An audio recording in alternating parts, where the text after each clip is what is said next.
আমার নাম রাজেশ পাল। আমার আশা হচ্ছে নবীন কিষাণ বায়োপ্লান লিমিটেড সংস্থা থেকে। তা আপনি যে আমাদের সংস্থান থেকে এতদিন ধরে চাষ করছেন, আলু বলুন, ধানি বলুন বা সবজি বলুন, আমাদের আপনি কি কি ব্যবহার করেন? না, আমার ওই যে সারটার নাম বললেন এনজাইম জি। হ্যাঁ, এনজাইম জি আমি গত 2 বছর ধরে ব্যবহার করছি। বিশেষ করে আলুতে ব্যবহার করেছি বেশি।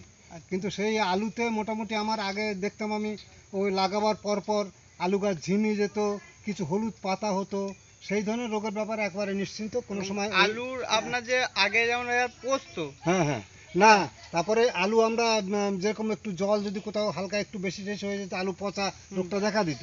কিন্তু এই ওষুধটা দেওয়ার পরে সেই রোগটাও বন্ধ হয়ে গেছে। হ্যাঁ, আপনাদের যে ভ্যামটা দেওয়া হচ্ছে নতুন ফরম্যাটে, ভ্যামটাতে যে টিপ টিপ ছাপগুলো যে আলুর রোগ আসতো সেইগুলোর কাছে না, এসব এখন কিচ্ছু নাই। এবং এমনকি আমরা চাষের পরে ধরুন 3 মাস তো চাষে রাখার পরে, জমিতে রাখার পরে আলুটা আমরা সঙ্গে সঙ্গে বেচতে পারি না, সঙ্গে সঙ্গে বেচতে পারি।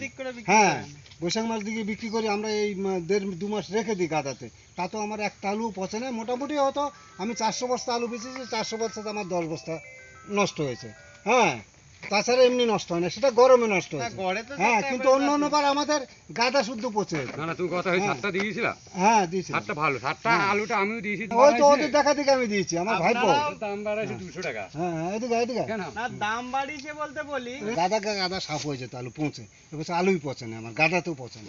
হ্যাঁ, কম মানে 400 বস্তা 10 বস্তা মানে 100 বস্তাতে 2 বস্তা আলু আপনি যেভাবে রাখবেন সেভাবেই পচবে। হ্যাঁ, কিন্তু স্টোরে রাখলেও কিছুটা, হ্যাঁ, স্টোরে রাখলেও পচবে। তা আপনাদের এইখানে এলাকার চাষীদের আপনি কি মেসেজ দেবেন যে এই প্রোডাক্ট? হ্যাঁ, আমি তো বলবো এই এনজাইম নাকি সারটার নাম বললেন তো, হ্যাঁ, প্রত্যেকের অন্তপক্ষে আলু চাষের সময়, কারণ আপনাদের এখানে অনেক চাষি কি হবে যে আমরা যে জৈব দিচ্ছি, কারণ বাজার থেকে জৈব নিয়ে দেওয়া মানে বলছে কেউ নাইট্রোজেন পাইল করা জৈবদের ভরসা নেই। হ্যাঁ, আমি কিচ্ছু দিই নাই। ওই যে অমরগিরি যখন এসে আমাকে বললো তোমাদের সার সম্পর্কে বললো, আমি কিচ্ছু দিই না। আমি শুধু তার সঙ্গে ওই ডিপি দিয়ে চাষ করে, কেউ আমাদের এখানে ওই 15-15 সুফলা দিয়ে চাষ করে, ঠিক আছে, আমরা ওই 15-15 দিয়ে চাষ করেছি, তার সঙ্গে তোমাদের সারটা দিয়েছি। এবং যেখানে আমরা 3 বস্তা ব্যবহার করতাম, আমি ব্যবহার করছি শুধু 2 বস্তা। 2 বস্তার সঙ্গে এগুলো 1 প্যাকেট করে আমরা দিয়েছি, তাও 2 বিঘেতে দিয়েছি 1 প্যাকেট। তোমাদের একটু বেশি দেওয়ার পরিমাণ বলেছিল, কিন্তু আমরা দিই না, আমরা ওই 1 প্যাকেটকে নিয়ে 2 বিঘেতে দিয়েছি। হ্যাঁ, তাতে আমাদের দারুণ কাজ হয়েছে। হ্যাঁ, তারপরে বিশেষ করে আলু পাতা যেসব রোগগুলো দেখা দেয়, হ্যাঁ, অল্প দিনে আমাদের সেই ধসা জাতীয় স্প্রে করতে হয়, সেগুলো আমাদের করতে হয় না। একদম শেষ বয়সে যখন আলু মানে পেকে গেছে তখন একবারে স্প্রে করেছি, নাহলে অন্যবার 4 বার করে করতাম। ওকে, ধন্যবাদ। হ্যাঁ।